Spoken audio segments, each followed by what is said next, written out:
zanje bagenzi banje nkunda mbanje kubaramutsa mvuga ati Yesu nashimwe cyane, ndishimiye cyane gushika imbere zanyu. Izina ryanje nitwa Savyimana Rene, ndi umusore nkunda Yesu kandi ndavyishimira cyane ubuzima Yesu yampaye. Kugira ntangure intahe zanje nagira mbanze mfate umwanya muto cyane ukubanza dushima Imana. Data mu izina rya Yesu ndagushima kandi wangiriye neza, wampaye umugisha, wampaye kugubwa neza impande zose. Niyo mpamvu muno mwanya vyongera mvuge wancishijemwo ari ivy'agaciro byayifashe umuntu wese agira vyumve mu izina rya Yesu. Ndize neza kino ntahe izabwira icikoze umutima ugiye kuyumva. Ubushobozi bw'Imana burazamuka muri we kandi aramenya ukuri, hamana amingene yogenda muri inosi ataco yinona, kandi ubuzima bw'Imana busaza ubuzima bwiwe. Ndavyishimiye kandi ndavyiratiye zo kuba nanje muno mwanya wose mu izina rya Yesu. Amen. Ndasuye kubaramutsa ndababwira ati Yesu nashimwe cyane. Ikitumye inza ngaha kugira kwamenyesha ikiganiro cya cyane cyo kubashingira intahe y'ibintu byiza cyane Yesu yankoreye. Suca bintera ikigumbagumba cy'ukungene nanje nubashingira intahe. Rero mu buzima bwiza Yesu yangiriye nishe kubasangiza.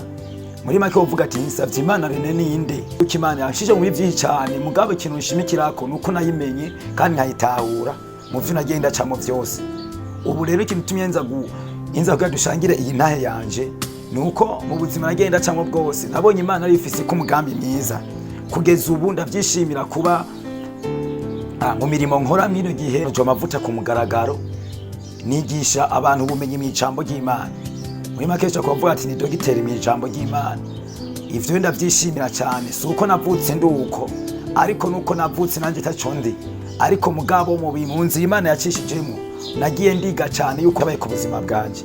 Ariko aho nabaye hose kwari kugira ati Imana izonkomeze, ikweko Imana izonjane mu rundi rugezo nkegeramo.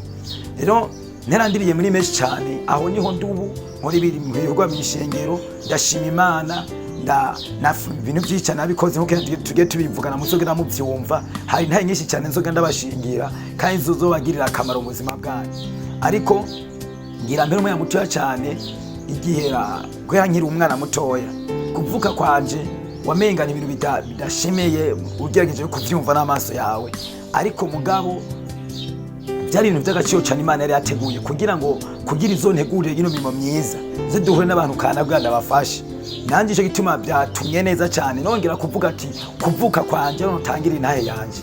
Intahe yanje rero mu kuvuga ko wanje byabaye bidasanzwe kuko inge navutse natwaye inda ntavyo nzi. Ariko mugabo ngira mbere mu muto cyane mfise imyaka 4, mfise imyaka 4 ndavyibuka cyane kandi n'ubuzima bubi nagenda cyamo aho navutse kundi mu mama. Papa yarafise abagore bashika kuri 3, mfise abagore bashika 3, utse turi abana 12, turi 12 mu muryango kwa papa. Mugako kuri mama wanje navutse ndi umwana wa 5. Ico gihe rero mvutse mugo buzima, urumva kuvuka mu bandi bana 12 mu muryango wa papa byari ibintu bigoye. Navutse kundi mugore agira kabiri.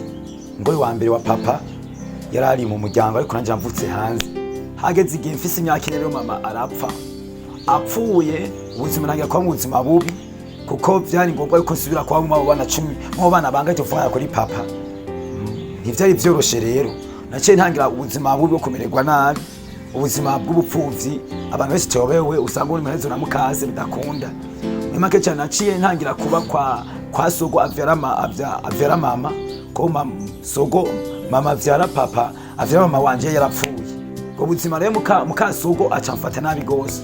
Bwari ubuzima buruhije cyane, niho ubuzima natangira kubona yuko ubuzima bunyase. Ntangira gufata ingingo yo kuvuga ati ubuzima bwanje no byikurako nkiyahura, nkavuga ati ntaco bimariye. Nico gituma mfise imyaka 5, 4 n'inusu gutyo nace ntayakora hanze. Ubuzima bwanje bwari bwo hanze gusa kuko umutima wanje wabahingi koko nabona ko abantu atarukundo bafise, menga abantu naco bamaze, ko nabona atakintu nakimwe bashobora kumfasha mu buzima narindi mu amenga umuryango wose wantaye. Bikora mu buzima ndabubamwo maze igihe kirekire. Subira kwa papa, kuba muhira kwa papa kwa sogo biranka ko ndahaba, bivangira mukaso mwene yafashe nabi. Bikunda yuko ndahava hafata inyungo yuko subira kwa papa kuba mu bana twavukana kwa papa. Nibayeho nabi cyane rero ico gihe niho nace ntangira ubuzima buruhije gose burengereje cyane, aho nafashe ingingo ingingo cyane yo kuvuga ati aho ubuzima ntacyo bumaze kuba no haba kuba no bakwisi, reka niyahure byo bavye cyane mfuye. Nagiye kwiyahura mfise imyaka 5, niyo natangira kwiyahura. Ho nagiye ku mwijoro kuryama ahantu hanze, njyamye ahantu hanze, ahantu ibikoko bica, mvuga ati aha imijoro ko vyama birahaca biraza kundya hama ubuzima bwanje burangire.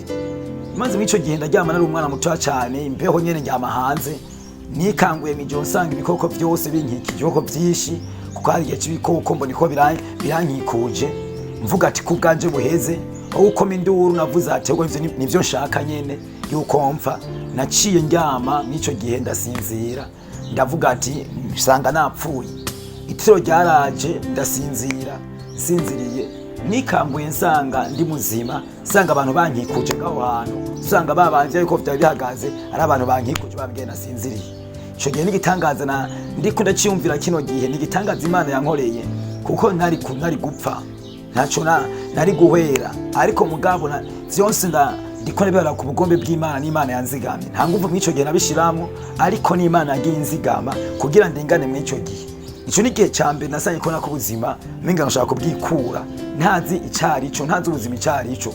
Ukino gira kabiri novuga cyikomeye cyane ikintu gira kabiri, nagiye ahantu mu ruzi buzuye, hama nitayo kugira mbona ati kubuzima bwasi bwari bugira kabiri ngenda kwiyahura.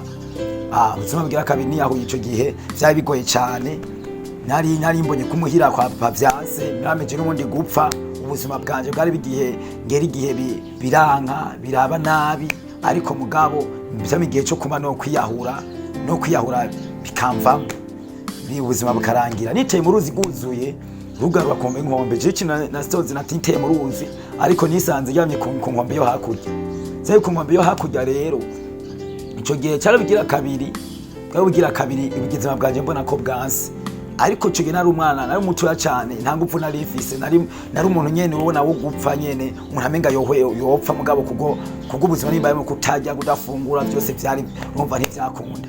Ico gihe rero nico giteme nabana baye mwico gihe ndakomeza usanga nisanze hakurya, abantu barantora bantoye, nibwo buzima naciye ntongera kuja. Nari mfise mushikanje avuga ko ari mama yiri yagiye kwiyo nkombe yahuye y'ugo ruzi, baca barantura banjaniwe acarandera asanga ndi mu gupfa. Nico gihe nacamara ikiringo c'umwaka wose ndiko bariko baramvuza bamvura imbeho, kubera nari mbayeho nabi, baramvura imbeho bakaza kumfatira ubuyi bagira neza. Ico gihe nakiye mu mwaka wose atangaza umuntu ushobora kurya, bidakunda yuko nojya, bidakunda yuko nojya gutije, ndeba mu mwaka wose ndabibayemwo. Ico gihe cyari kiruhije cyane, ariko ico gihe natangira kubona ubuzima bwo kuba ku muryango, ko mushikanje yafashe neza, arangirira neza, akanyoza akanja mu rwane akanjana. Hazi igihe gitoya niho bamvura ntanakira neza, n'ubwo rugo ndatangira kunezerwa, ntangira kumererwa neza, ariko ntivyabaye. Umugabo wa mushikanje aravuga ati umwana ntituma tumurereye ngaha, nasubire kwa se. Asubiye kwa papa muri wa muryango nyene, vyabaye bikomeye cyane gusa umuryango wa papa inatirotse mvayo, hama bica bikunda kugira ndawusubiremo. Papa yaratuye arantora avuga ati nagaruke abe ngaha nakane wayijanye. Ubwo buzima rero ndabubamwe gutyo kosi, sinari nzi Imana iri kirantegurira gutuma ari kuranyura mu ivyo bigeragezo bingana gutyo nkiri umwana, kandi hari umuryango wese ari kuntunga. Ariko ico gihe umuryango wose wambona nk'igicibwa, unabatinya kamenga abantu bose nibikoko, kuko nabonye atazana kimwe kiri mu bantu. Nico gituma naca mitamo kwibera mu bwo buzima. Maze gusubira kwa papa rero vyabaye bibi birengereje cyane, koho nari maze guca ubwenge, nari maze kumenya kuvoma, maze kumenya gusenya inkwi zo mwishamba, niko kazi naciyankora. Iminsi yose mabana kwa papa n'abakafata nabi, iminsi yose nabaye mu nzu. Ubuzima bwanje sinigeze ntwenga na gatoya, cyangwa ngo nezerwe na gatoya, cyangwa ngo dukane n'abandi bana. Ngeze mu rugo kwara kuryama cyangwa kuntuka n'ibitutsi birengereje cyane. Igihe kimere narambirwa cyane, nabana naca nibita kuganira n'abana hanze, nabikunda cyane kuyaga n'abandi bana, nkakunda kuririmba, nkakunda gutamba, nkakunda kwimererwa n'abandi bana, bikunze uko nabona abandi bana kwibera mu bandi bana hanze, ari wo munezero w'agaciro cyane. Niwo munezero nabona rero nakunda guteramira hanze abandi bana bagatazira bakanirimba nkafufa nemera nkarara hanze kubera ico gihe nakunda ubwo buzima numva bunyohera. Mugihe ico gihe nakunda indirimbo z'Imana niho namenya yuko umuhamagaro w'Imana wari ku buzima bwanje, kandi nico gituma ndiko nemera kino gihe wari umuhamagaro w'Imana, kuko nakunda gutazira mu bandi bana nkatamba ngeze muhira mugako nari nzi yuko nza gutukwa nkamererwa nabi nka nsinge iyawe nkabagavya banshaka amate. Ivyo gihe rero nkaba mu buzima buhije cyane, nkaba mu buzima buyabeye imvura igwa nyinshi cyane ndi gusenya ndugira gute. Havamo igihe imbeho iramfata, ubuzima burahera, ndabona yuko mpfuye, ndabona yuko vyase, ndabona yuko bigize ca mpitamo kwiyahuza inzara.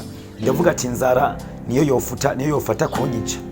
Niyo nafashe ahantu niyuganiye ahantu ndavuga ati inzara niyanyica niyo mbyaba mpfuye neza. Niyuganiye ahantu ndaja ahantu, umunsi wa mbere urahera, umunsi wa kabiri urahera, niyuganiye ahantu numva inzara irandiye nyinshi cyane. Indiye sinige nibuvye ndasohoka hanze, abantu bambonye bakoma induru kuko ninamaze gupfa. Ntiga umuntu yoshobora kuma nyene utuntu yoshobora gufungura kugira ingufu zigaruke. Nico gihe vyari bikomeye cyane, nari nzi yuko ubwanje buheze. Nagenda nicaye ngena kwa mukapapa. Ngiye kwa mukapapa wanje yaciye yaragize ikigongo ko yabona nyene namaze gupfa, abantu bamuremereye, acama ivyo ibifungurwa, ampaye ibifungurwa ndajya numva ngize ingufu. Nico gihe niho naca ntoroka ndava kwa papa ndagenda, mbonye nduvize ingufu nsubira kwa mushikanje. Siyo kwa mushikanje vyabaye bibi, sinamaze imisi cyane, nari ngeze yuko menga abantu babona ati reka nsubire ndabingere noja ku ishuri. Niho ubuzima bw'ishuri bwaca butangira. Rero ubuzima bw'ishuri butanguye niko buzima naciye ngenda kwa marume wo bivu umusaza wa mama, ni marume niko namuvuga. Bice bigenda gutyo, bigenze gutyo anjana ku ishuri kuko yarafite amafaranga, yabayeho neza, abana biwe bajya neza. Nje kuga nkyashika mwico gihe nkyashika indya zaraniye kurya, biranka ko mfungura ko namenyereye kwirira ibintu vyo mwishamba, ibijumu vyokeje, ibintu bimeze nabi nyata amavuta birimo. Natangiye kwiga bushasha nk'umwana wo niga kurya, niga kubana n'abantu, niga kungena umuntu ashobora kunezerwa abandi bana gatera inkuru mu muryango, niga ingene vyoshobora kubaho. Ngo buzima rengeze ku ishuri baca banjana no ku ishuri bavuga ati genda wige. Ninatangira mu wa mbere by'ukuri ngeze ku ishuri, umunezero wanje niho nawuboneye. Nabonye umunezero wa mbere ku ishuri, niho nataye ku bandi bana mbona bunezero, abandi bana tukafyina, tukamererwa neza, tukagubwa neza. Ubwo buzima rero ndabubamo gutyo, agaciro kantangira gukabona bivanye n'ingene mbonye ku ishuri bimeze, n'ingene muyomba yamfata neza, marume yafata neza, kangirira neza, yabaguze impuzu kangura neza abandi bana. Nico gihe numva umunezero udasanzwe, numva merewe neza, numva nguwe neza. Hama kwa marume bari bakijijwe, basenga mu idini ry'abakizwa, nabo baca bantuhangira kubona yuko gusenga bishoboka. Numva afise umuhati wo kuririmba nkiri umwana, numva afise umuhati wo kumva menga notazi Imana, ariko mugabo nkumva nyene muri je kubuzima nabayemwo ndacafise gutinya abantu. Bakama abana bo kwa mama bambwirira neza, bampa impuzu, banyambikira bagirira neza, kuko ubwo buzima ntabwo narinzi. Ubuzima bwanje bwari mfise umutima nk'igikoko, namfise umutima nk'uko amenga nta bantu bose nta kiza kibavamo. Niyo mpamvu rero ubuzima Imana yagingirira bwari ubuzima novuga ati yari ifise ahantu isunikira, yari ifise ahantu injana. Nta buhinga nashizemo kugira ngo ubuzima ndabusokokemo. Muri make nta n'ikintu na kimwe nagize, kuko imiti yarakoze, uburozi bwakora. Abantu barambwira ati mukaso azokwica, mukaso azogwishano, mukapa azogira nabi. Mugihe ivyo byose nibona nk'ibisanzwe, kubera iki nabibona ivyo yuko amenga naco yuko nari gitazi nyene, nari umuntu ataco atabwenga agira. Ariko mugamo ndiko ndabakino gihe ndiko nashika zino naye, nabonye neza yuko umugambi w'Imana ku buzima bw'umuntu iwutangira akiri muto cyane, ikamuduza.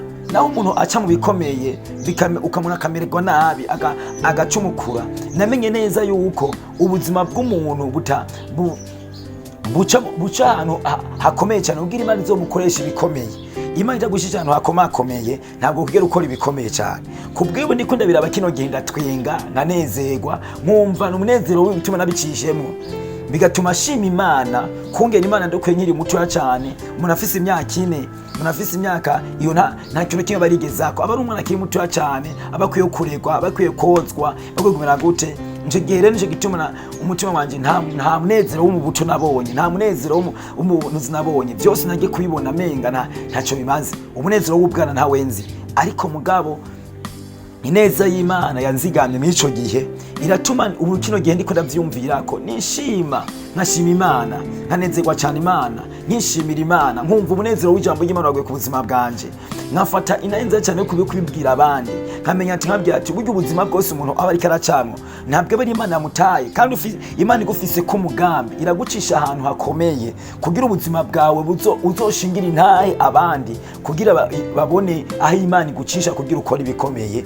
Niyo mpamvu nishimye Imana rero uno mwanya, ndishimiye kubona ndiko nashinga intahe muno mwanya, ndishimiye kubona buno buzima ndiko ndagendamo bukana ibyishimo bidasanzwe, kuba nanjye nabaye nk'umuntu, kuba nanjye nabwo butunga aho hantu, uko kwiyahura kose niko ari gusanzwe, kuba naryoye gupfa ariko bikaba byanze, kuba inzara itanyishe, kuba uruzi rutanyishe, kuba ikintu byose bitangiriye nabi, ariko nkaba nkiriho nyihumeka, vyantegishika kumva muri jewe nogirira inyota cyane yo kuza gushangiza intahe abantu benshi cyane, kugira bamenye ubuzima naciyemo, kugira ubu bazobamenye uwondi. Shinzi intahe kugeza ngaha ahantu ntanguye mu wa mbere kw'ishuri, niho nshikanye. Ikindi gihe ndabizi tuzobandanyana ndabashingira intahe zingene vyabandanije, hagiye kwibaza ati mbega vyagenze gute, ubuzima bubi bwari burangije, ariko ico gihe ahubwo nari ntanguye ubuzima bw'agakiza, ndegeye kuzogira ingazi igira kabiri y'ingene naciye fata agakiza ndingaho kwa marume, n'ingene nahavuye ndasubira kumererwa nabi, ndegeye uzogushingira intahe n'intambara naciye nsanga uri kwega umurimo w'Imana, ingene nize kw'ishuri, nkiga kw'ishuri amashuri make nize nkiga, ariko nkamenya kwiga gusoma no kwandika, n'amashuri bitasubutse uko ndayamara, ariko mugabo narize gusoma no kwandika, ndamenya kuvuga, ndamenya ibiki byose, ndamenya y'ukungene umuntu ashaka kuba ubuzima bwiwe ndiga ibintu vy'imyuga, ariko mugabo ivyo nze gushima, ndashimira Imana yankuye ngaho hantu. Ubu mu gice cya kabiri nzobashinga intahe bw'ubuzima ngene nize kw'ishuri, ngene nabandanije kw'ishuri, ngene vyagenze ugambe kw'ishuri, ngene vyagenze niga kwa marume, ivyo nzobibandanya cyane. Inshuti zanje bene data, ndabishimira cyane kandi ndabakunda gose.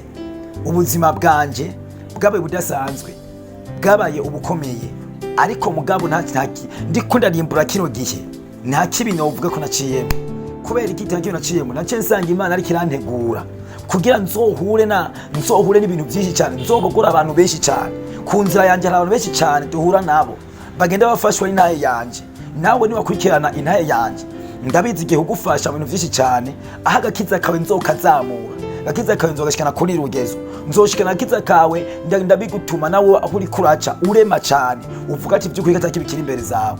Ndabinezererwa cyane rero gushinga intahe, ndagira igishika cyane kuba ugira dusanga intahe n'abantu benshi cyane, ubuzima naciyemo buragiye uzofasha abantu benshi cyane, kumva zuko Imana agiye inzigama sinapfa kandi sinagiye ikintu na kimwe.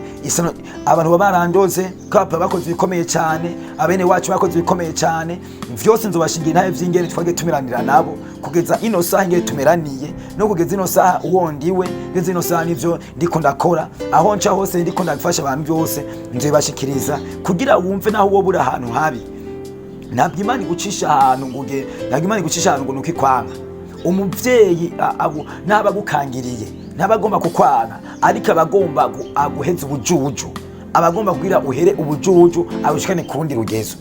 Rero nagomba kure abantu benshi cyane kino gihe bariko bibagira ubuzima, bibagira ahantu mu bintu bariko baracamo, baribagira cyane, bafise ubuzima bwo kwibagira. Ariko nagenda kubwira ati ku ntahe yanjye ngiye kuzogushikiriza, natangiye kugushikiriza, iragiye kuzamurike gusamara mu buzima. Ntacyo usamara ku buzima bwawe, ntacyo usamara mu mibereho yawe, ntacyo usamara ngo nureka kudibama mu buzima bwawe. Ivyo uriko urabona ntacyo ugira, Imana idufise ku mugambi, we nawe igomba kugira ahantu ikujana igushikije. Ntacyo ugira ubwoba rero cyangwa wijajare, unezerwe, uhimbagwe, uhimakane, ngo nuko Imana igize amenye Imana ikibona. Ariko Imana uri kuraca hose Imana irakubona, iragomba yuko igushingira intahe, iragomba yuko igweze kundi rugezo, nivyo niko gushingira intahe. Ndashimye cyane inshuti zanje, ndabishimiye cyane kandi ndabakunze gose, kuko intahe yanje ndazi kigufashije kandi igiye kuguza kundi rugezo. Ikindi gice kigira kabiri nawe utaha ngira ndangize ndababwira tumwe kumwe. Nisavye Imana Rene, ntavuze n'indondoye cyane, ndumigisha ijambo ry'Imana. ndumwigisha ijambo ry'Imana, nkunda kwigisha ijambo ry'Imana. Ubuzima bwanjye bwo kwigisha ijambo ry'Imana kino gihe ndimwo navyisanzemo gutyo, kuba ndumwigisha abantu ntimpugura abantu mu ijambo ry'Imana. Ivyo ni Imana yabikunze, kandi ni Imana yatumye nongera kuvuga ati reka nze dushangire intahe n'abantu benshi cyane, bize bikunde abantu bafashwe n'intahe bamenye savye Imana Rene uwo ariwe, niyo yavuye kandi niyo ageze ubu. Ivyo rero ndavyishimiye cyane kwasangiza nawe. Ubwo nibwo buzima bwanje nabayemo, igice cya kabiri nzogisubiramwo. Tega turangize dushima Imana. Dushima Imana ku bantu bakubaza gukurikirana ino ntahe, ndazi neza giye kuzamura. Ka dumize dusenga Imana. Data turagushimiye cyane, mwami wanje ugira neza. Ndanezerewe cyane gusangira n'amahanga menshi ino ntahe yanje. Uzoyumva wese, uyizoshikira wese, nditeguye impinduka ku buzima bwiwe. Ubuzima budasanzwe buzozamuka muri we, ubuzima bwacu buzozamuka muri we, bizotuma ashikama mu rugendo, bizotuma ashikama mu gakiza, bizotuma abona yuko Imana igucisha mu bikomeye kugira igukoresha ibikomeye cyane. Nani ndavyishimiye cyane, reka igire gufasha isi kandi abantu bose ibazamure. Uzoyumva wese uzomugirira akamaro, aho izobigeze hose, umuntu wese azoyumva izoshikira abamuti bamuniniya wese mu izina rya Yesu, izomugirira akamaro, izotume benshi bakomera mu gakiza, izotume benshi mizo bazamuka. Kandi ndavyiratiye, ndishimye kandi iraze gushangira intahe nkiyi, naho ubutaha ndavyishimiye cyane kubw'izina rya Yesu Kristo, amen. Murakoze cyane, ndabakunze kandi ndabanezererewe. Bye bye.